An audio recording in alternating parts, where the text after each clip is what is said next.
beseda je bila pri Bogu, beseda je bila Bog. In ta beseda se je človečila z Marijo Djevico. Litanija je Marijo kar 13-krat poslužila z njima. Kakšen privilegij, da smemo sveto Mati Božja, Mati Kristusovo, Mati Stvarnikovo, Mati Odrešnikovo obitati za svojo mati. Bolj kot ohranimo čisto, nedolžno in groško srce, bolj iskreni so naši vzkliki. Mati ljubezniva, Mati čudovita.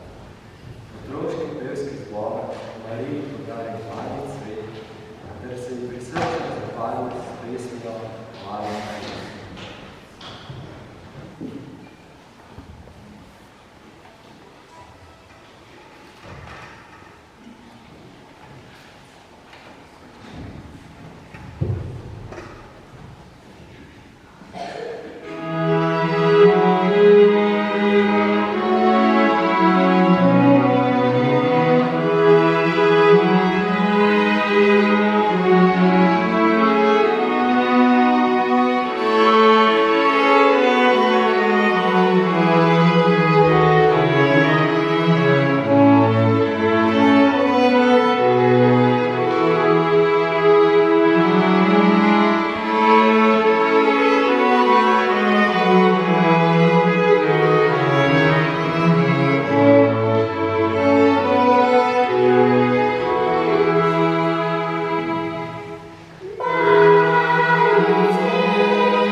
Thank you.